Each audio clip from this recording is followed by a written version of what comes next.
bayar hutang itu hukumnya apa? Wajib. Ya, disebutkan di dalam hadis bahwa Nabi SAW bersabda, nafsul mu'mini mu'allaqatun bidainiha hatta yuqtu anhu.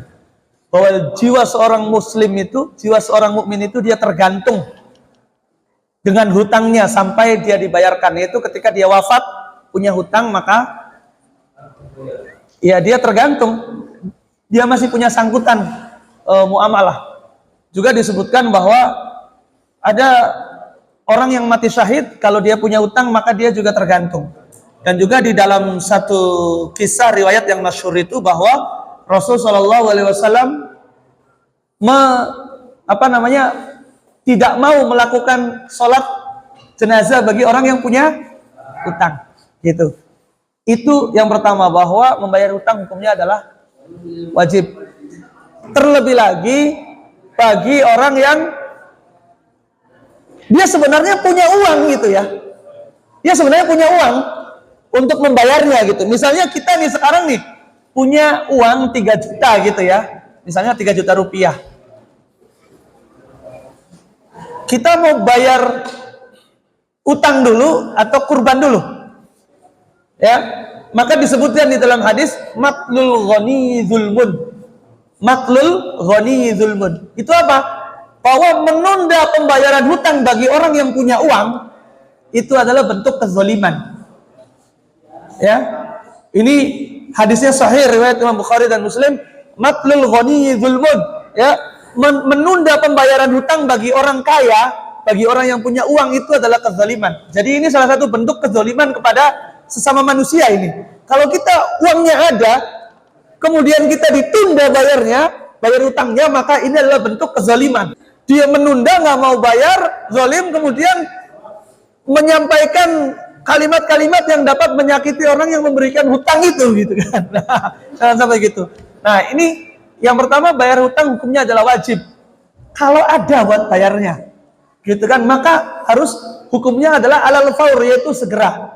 Itu yang pertama. Kemudian yang kedua, kurban itu hukumnya apa? Ada yang mengatakan wajib, ada yang mengatakan sunnah. Oke lah, kita anggap sunnah ya, sunnah. Maka tentu yang wajib lebih diutamakan daripada yang sunnah. Tapi pertanyaannya begini Pak, orang hidup di zaman ini ada nggak yang nggak punya utang?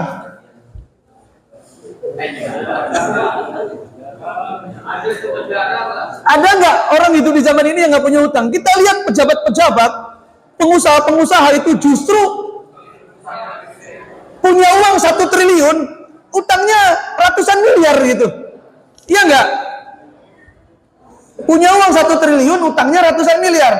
Apakah kalau masih punya utang berarti dia enggak kurban? Nah, makanya perlu dilihat dulu jenis utangnya, utang apa.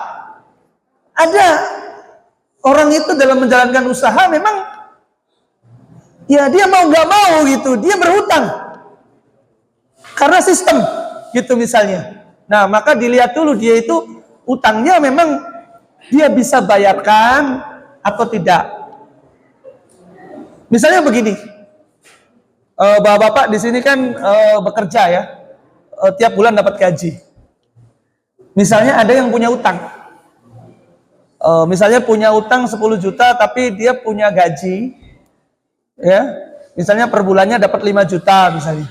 Nah, ini lebih mendahulukan bayar utang dulu lunas kemudian kurban, atau boleh utangnya sambil dicicil lalu kemudian kurban? Kalau bisa dua-duanya maka itu ya tidak mengapa, bagus ya. Artinya apalagi kalau bayar hutangnya boleh dicicil sesuai kesepakatan misalnya, tidak mengapa. Jadi dilihat dulu utangnya itu jenisnya apa. Kalau utangnya memang dia itu berupa satu hal yang tidak bisa ditinggalkan ya, seperti para pengusaha gitu kan, pemilik perusahaan dia punya hutang, maka itu adalah hutang yang kalau dihitung itu barang dia itu lebih banyak daripada hutangnya. Barang dia itu lebih banyak daripada hutangnya. Jadi kembali lagi hukum asalnya ya, kalau memang betul-betul ya dia itu harus untuk membayar hutang, maka bayar hutang dulu kemudian kurban. Tapi kalau seseorang bisa menggabungkan keduanya, bisa bayar hutang dan kurban, maka itu adalah jauh lebih baik. Wallahu taala alam bissawab.